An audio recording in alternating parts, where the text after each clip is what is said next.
ওয়ালাইকুম এভরিওয়ান। আমার মতে মানুষকে কখনো বেশি ভালোবাসা উচিত না। আমার মতে মানুষকে বেশি ভালোবাসা উচিত না। সেটা যে মানুষই হোক না কেন। আপনি যখন একটা মানুষকে অনেক বেশি ভালোবাসবেন, ওই ভালোবাসার মানুষটা যখন আপনার কষ্ট দিবে, তখন ওটা আপনি আর সহ্য করতে পারবেন না। কেউ আমাকে একটা দারুণ কথা বলছে কি জানেন? যে তোমার সমস্যাগুলো আসলে তোমারই থাকবে। তুমি একে বলো, তাকে বলো, ওকে বলো, কেউ তোমার সমস্যার সমাধান করবে না। সবচেয়ে বড় কথা কি জানেন? আমরা যখন খুব মানুষের কাছে খুব বেশি আশা করে থাকি যে সে আমার গুরুত্ব বুঝবে, আমার সময়টা বুঝবে, আসলে এটা কেউ বোঝে না। সময় আর গুরুত্ব হলো এপিটুপির দুই ভাই। আপনি যাকে সময় দিবেন সে আপনার গুরুত্ব দিবে না, আপনি যাকে গুরুত্ব দিবেন সে আপনার সময় দিবে না। অনেক অনেক বোঝাপড়ার পর কিছু কাছের মানুষের চিনলাম। কিছু মানুষ বলে যে তোরা তো খারাপ সময় গেছে, আসলে তুই আগে বলস না কেন? আসলে আমি জানতাম এই মানুষগুলো আমার খুব কাছেই ছিল, ইচ্ছা করেই আমার কাছে ধরা দেয় নাই। পরিশেষে সান্ত্বনা দেওয়ার জন্য বলে আর কি, যে তোর সমস্যা ছিল আগে বলস না কেন। কিছু মানুষকে খুব কাছ থেকে দেখছি। আপনারা কি মনে করেন আমি আমার ব্যক্তিগত লাইফটা আপনাদেরকে বলে হয়তো খুব খুশি থাকি, খুব আনন্দে থাকি? আসলে না ভাই, আমার খুব কষ্ট হয়। আমি খুব রিজার্ভড একটা মানুষ ছিলাম। সহজে আমার মুখ দিয়ে কোনো শব্দ বের হতো না। ছোটবেলা থেকে খুব চুপচাপ ছিলাম, বয়মের মতো। এখনো অনেক ফ্রেন্ডরা ফোন করে বলে যে তুই এত কথা বলতে শিখছস কবে? তুই তো কখনো কথা বলতি না কারোর সাথে। আসলে আপনি যখন একটা মানুষের প্রতিনিয়ত অত্যাচার করতে থাকবেন, প্রতিনিয়ত খোঁটা দিতে থাকবেন, প্রতিনিয়ত সব জায়গা ছোট করতে থাকবেন, বাচ্চাদের সামনে ছোট করতে থাকবেন, রাস্তাঘাট লেবার সব জায়গায় আপনি তো মানুষের ছোট করতে থাকবেন, অপমানিত করতে করতে করতে করতে এটা শেষ দাঁড় করে কি জানেন? এটা শেষ দাঁড় করায় হলো ওই মানুষটা আপনাকে রিপিট দেওয়া শুরু করবে। যখন ওই মানুষটা আপনাকে রিপিট দিবে তখন ভাববেন যে এর এখানেই শেষ, এ আর নিতে পারতেছে না। আমি আমার ব্যক্তিগত বিষয়গুলা যখন বলি, আমার খুব কষ্ট হয়। আমার বাচ্চারা আমার পৃথিবীর সবচেয়ে ইমোশনাল জায়গা। আমি আমার কোনো কাজে, কোনো ক্ষেত্রে যখন মায়ের কাছে ছিলাম, মাকেও আমি কখনো ছাড় দেই নাই বাচ্চাদের মানে আমার বাচ্চাদের রেফারেন্সে কোনো কিছু একটা হইলে আমি আমার মাকেও ছাড় দিতাম না। আমার বাচ্চারা আমার খুব ইমোশনাল জায়গা। কিন্তু যখন কেউ আমার বাচ্চাদের বিষয়ে খারাপ কথা বলে, এটা আমি নিতে পারি না। নেওয়ার মানসিক শক্তি আমার নাই। আমার বিষয়ে মানুষ যখন খারাপ কথা বলে তখন আমি অনেকটা শুনি, সহ্যও করি।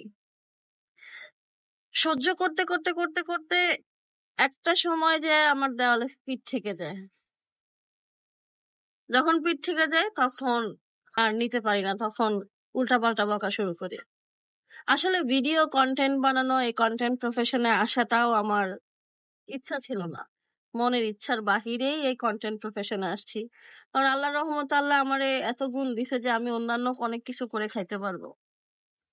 নিজের কেউ নাই বলে, নিজের কথাগুলো আসলে কাউরে বোঝানোর মতো নাই বলে তখন এই কন্টেন্ট লাইফে আসছি, এই কন্টেন্ট প্রফেশনে আসছি যে একটা কন্টেন্ট মেক করে রাইখা যাই। আমার কথাগুলো তো আমার বাচ্চারা বোঝে না, বুঝতে পারে না। সবচেয়ে কষ্টের বিষয়টা হলো আমি জানি আমার কন্টেন্ট গুলো থেকে যাবে ইউটিউবে বা থেকে যাবে।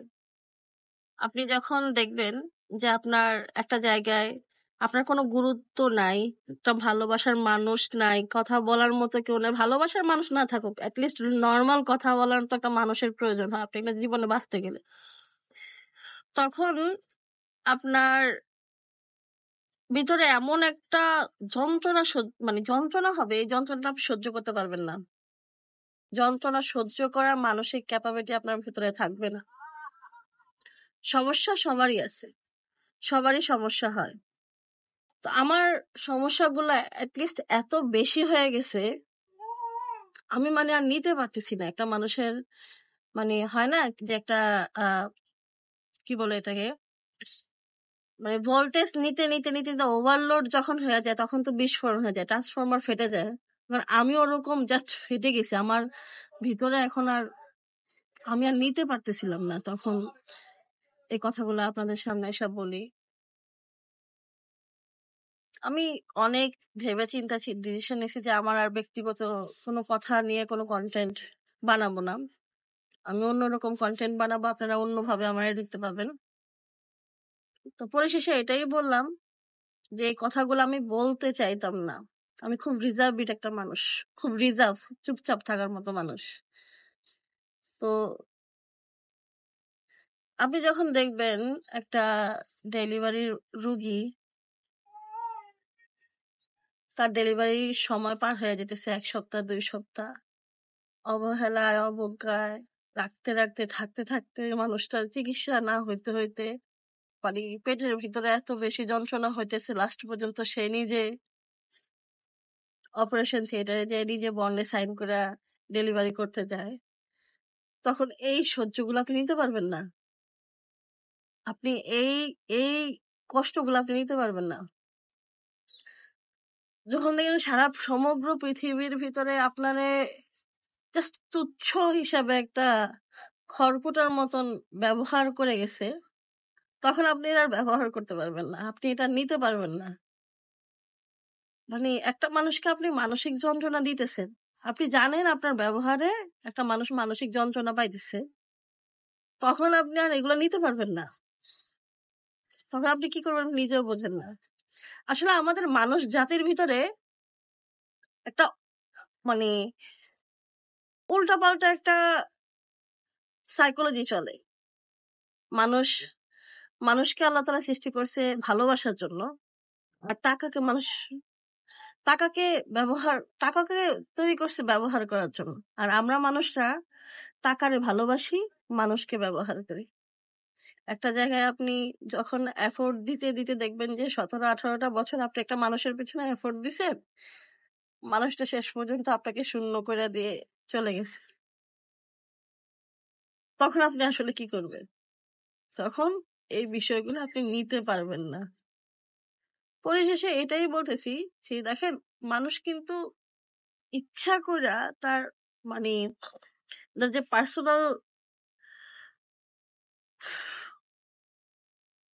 পার্সোনাল যে একটা মর্যাদা সম্মান নষ্ট করে না, মানুষ ইচ্ছা করে তার নিজস্ব সম্মানটা নষ্ট করে না। মানুষ অনেক কষ্ট পায়া, অনেক কষ্ট সহ্য করতে না পারতে তখন যে কাজগুলা করে সেটা জাস্ট নেওয়া যায় না, তখন মানুষ উল্টাপাল্টা কাজ করে। আমার অনেক ফ্রেন্ডরা আমার ভিডিও দেখা ফোন করে বলে যে তুই তো এটা বলতেই পারস না, তুই এগুলো বললি কিভাবে, তো আমাদের সাথে কখনো শেয়ারও করস না।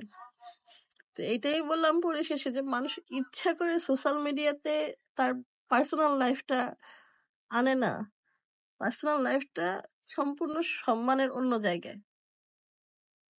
তো অনেক কষ্টে মানুষের ভিতর থেকে বের হয়ে আসে। তো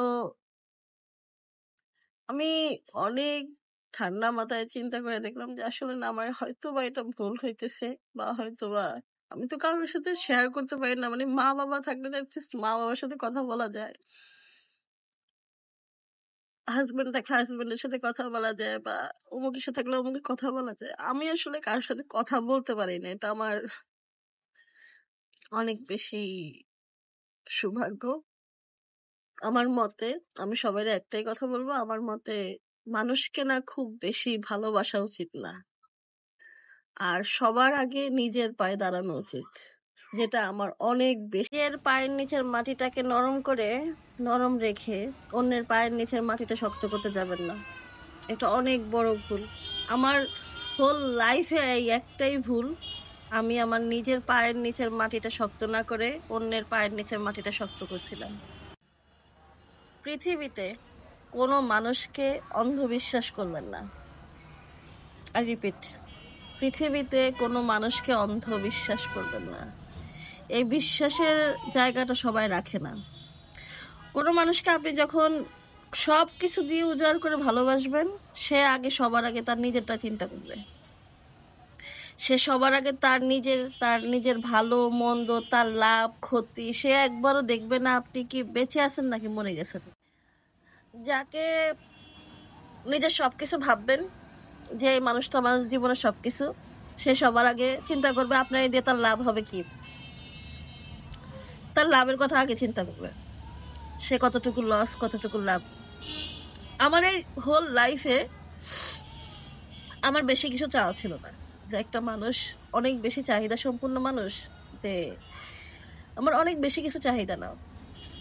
আমি শুধু একটা মানুষের সাথে সারা জীবন থাকতে চাইছি, তাও আমার কোনো ব্যক্তিগত প্রয়োজনে না, ব্যক্তিগত স্বার্থেও না, আমার বাচ্চাদের জন্য। আমি আমার বাচ্চাদেরকে অনেক ভালোবাসি। এই পৃথিবীতে আল্লাহর পরে যদি কাউকে ভালোবাসতে হয়, আমি আমার বাচ্চাদেরকে অনেক ভালোবাসি। এখন কিছু মানুষ বলবেন যে বাচ্চারা তো সারা জীবন থাকে না। হ্যাঁ, থাকে না, এটাও সত্যি, ওরা আমার সাথে সারা জীবন থাকবে না, কিন্তু আমি তো ভালোবাসি। আমি একা স্ট্রাগল করে 3টা বাচ্চাই পৃথিবীতে আনছি একা। আমার ওই কষ্টের মুহূর্তগুলো আমি যদি মনে করি, আমি জানি না আমি আসলে ওই সময়গুলো আমি কেমনে কাটাইছি।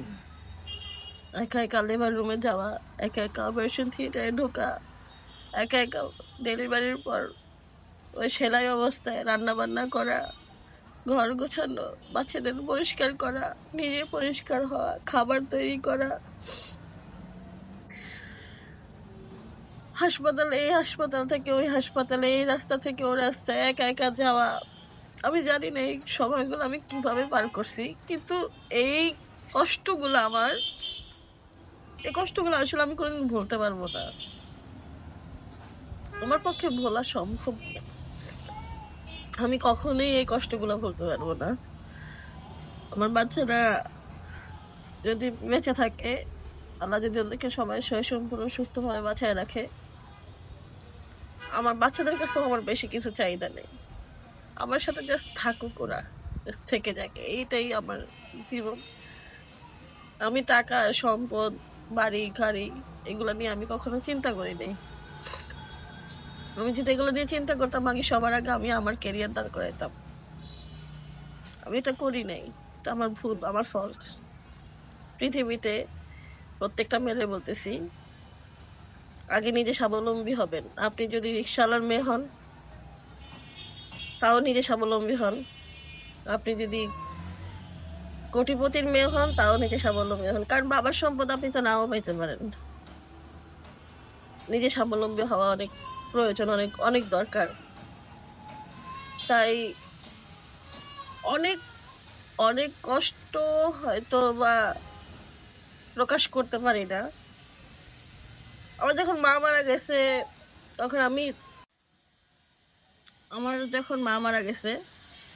তখন আমি আমার জীবনের একমাত্র শত্রুকে জীবনের সবচেয়ে দুর্বলতা বলছিলাম।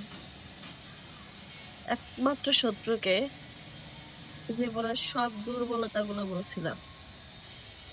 আর সেই শত্রুটা আমার সব কিছু, আমার শরীরে কয়েকটা হাড় মাংস আছে, আমার শরীরে কয়েকটা দাগ আছে, সেটাও ভাইরাল করে দিছে। ঘরের স্বামী জিনিসটা আসলে অদ্ভুত। তো আমি যদি শুই, সেটাও ভাইরাল। আমার ঘরে কি বাজার হয়, সেটাও তার পরিবারে ভাইরাল। আমি কি খাই, কই যাই, আমার ফোন নাম্বার কন্টিনিউয়াসলি ট্র্যাকিং করে, কার সাথে ফোনে কথা বলি, কার সাথে কি করি, সব কিছু জানতে পারে। শেষ পর্যন্ত ছাইরেও দিল, কাগজ দেয় না। তো আপনি চিন্তা করে দেখেন তো, একটা মানুষকে আপনি কন্টিনিউয়াসলি এত টর্চারের ভিতরে রাখলে ওই মানুষটার আসলে কি করা উচিত? ওই মানুষটাকে কোনোভাবে এফেক্টগুলো তার উপর পড়ে না। আপনি কোনো কিছুই করেন না, কিন্তু আপনি ক্রমে যে কাজগুলো করেন, সেই কাজগুলো আসলে পৃথিবী শুদ্ধ সব মানুষ জানে। আমার ভিডিও কন্টেন্টগুলো আবার আমার বিরুদ্ধেই প্রমাণ হিসাবে দাঁড় করাইতেছে। তো এটাই বললাম যে আমি হয়তো আমার ব্যক্তিগত আর কোনো কথা শেয়ার করবো না, ব্যক্তিগত কোনো কথা নিয়ে কন্টেন্ট বানাবো না, কিন্তু অন্য কোনো কন্টেন্টে আমার দেখবেন, অন্য কোনোভাবে কন্টেন্ট তৈরি করে আবার নতুনভাবে আপনাদের সাথে, এতদিন যেহেতু খারাপ সময় আপনারা ছিলেন, আশা করি ভালো সময়ও থাকবেন। তো সবার শেষে একটাই কথা, মানুষকে চোখ বন্ধ করে কখনো বিশ্বাস করবে না। আফটার অল একটা মানুষ, মানুষ খুব ভয়ঙ্কর ভয়ানক প্রাণী। মানুষ কখনো মানুষের ভালো দেখতে পারে না। পৃথিবীতে এমন একটা স্বামী আল্লাহর কাছে চাইছিলাম, হয়তো আল্লাহ দেয় নাই বা ভাগ্যে ছিল না, আমারই দোষ, আমার ভাগ্যে ছিল না, আমার কপালে ছিল না। আমার সুখের জন্য আমি কাউরে দোষারোপ করি না, আমার কষ্টের জন্য আমি কাউরে দোষারোপ করি না। আপনি যদি কোনো খারাপ সময়ে যান বা কোনো খারাপ পরিস্থিতিতে পড়েন, আপনি সবার আগে তো আপনার ঘরের স্বামীর কাছে আশ্রয় চাইবেন, তাই না? আপনার ঘরের স্বামী যদি আপনার রাস্তায় মানুষের কাছে বিলীন করে দেয়, তারপর যদি সে মোল্লা সাজে, সেটা আসলে আপনি নিতে পারবেন না। এমন একটা মানুষের সাথে সারাটা জীবন এর ছিলাম যে আমার রাস্তার কুকুরে হোক, ভাই বোন হোক, তার পরিবারের মানুষজন হোক, আমার যদি বেজ্জতি করে, তার কোনো কিছু আসে যায় না। এটা অনেক পরে বুঝছি, অনেক পরে বুঝছি। মানুষ আসলে ইচ্ছা করে কোনো কিছু করে না। মানুষ ইচ্ছা করে তার নিজের মানসিক, নিজের সম্মান, আত্মসম্মান নষ্ট করে না। আমি আমার কন্টেন্ট গুলো দেখে আমি প্রায় সময় কান্না করি যে আসলে আমি কথাগুলো না বললেও হয়েছে, কিন্তু কিছু করার নাই ভাই। আপনি দেওয়ালে যখন পিঠ থেকে যাবে, আপনি কিছু করতে পারবেন না। মানুষ আপনার খারাপ বলবে, ঠিক আছে, খারাপ বলবে, পৃথিবী শুদ্ধ। ওই মানুষ আমার হোল লাইফে, আমার হাজবেন্ড আমারে পুরো পৃথিবীর ভিতরে এমন ভাবে জাহিল করছে যে আমি কোথাও যে শান্তি পাচ্ছি না, আমি কোথাও যে শান্তি পাই না। আসলে কেউ আমার অবস্থানটা বুঝতে চায় না, সবাই সবার জায়গা থেকে বলে, কিন্তু আমি যে কি অবস্থায় আছি এটা আসলে কেউ বুঝতে চায় না। আমি কাউরে দোষারোপ করি না, আমার ভাগ্যের জন্য আমি কাউরে দোষারোপ করি না। আসলে আমার ভাগ্যটাই খারাপ, হয়তো ভাগ্যটাই এমন বিদায়, তাই এগুলো ছিল। তো একটাই কথা বলবো যে আমি আমার ব্যক্তিগত আর কোনো কথা শেয়ার করবো না সামনে। চেষ্টা করবো, আল্লাহ যদি সহায় হোক, তাহলে চেষ্টা করব যে ব্যক্তিগত কোনো কথা শেয়ার না করতে। মানুষ ইচ্ছা করে না। আমার কিছু কাছের মানুষজন আমার খুব ভুল বুঝতেছে যে আসলে ওই কথাগুলো বলে হয়তো ওর অনেক খারাপ দেখায়, ওর সম্মান ও নিজে নষ্ট করতেছে। আসলে আমি বুঝি যে আমার সম্মান নষ্ট হয়, আমি জানি যে আমার সম্মান নষ্ট হয়, কিন্তু আপনি পুরা পৃথিবীর ভিতরে আপনি যখন একটা সম্মানহীন মানুষ হয়ে যাবেন, একটা রিক্সাওয়ালারও ভাই সম্মান আছে, একটা বাসার বুয়ারও সম্মান আছে। আমার এমন ভাবে সারা পৃথিবীর উপর সামনে প্রেজেন্টেটিভ করে ফেলছে, এক্সপোজ করে ফেলছে, আমি আর কিছু করতে পারতেছিলাম না। তাই বললাম যে আল্লাহর কাছে বিশ্বাস করেন এরকম, তাই নাই। আমি আল্লাহর কাছে সবসময় যখনই নামাজ পড়ি, আমি আমার প্রত্যেক মুনাজাতে এরাই থাকে যে আল্লাহ তুমি কাউরে এমন স্বামী দিও না, এমন স্বামী তুমি আল্লাহ কাউরে দিও না। এটা আমার কলেজে ফেটে যায়। বিশ্বাস করে আমি অনেক সময় কথা বলতে পারি না, আমার ওগুলো মনে পড়লে আমি কথা বলতে পারি না। আমি জানি না আমার এতগুলো বছর আমি কিভাবে কাটাইছি। তো সবাই ধন্যবাদ, সবাই অনেক ধন্যবাদ। আমি কথা শেষ করতে ভিডিওটা অনেক বড় হয়ে যেতেছে। তো সবাই অন্যরকম কন্টেন্ট দিব ইনশাল্লাহ, সবাই দোয়া করেন।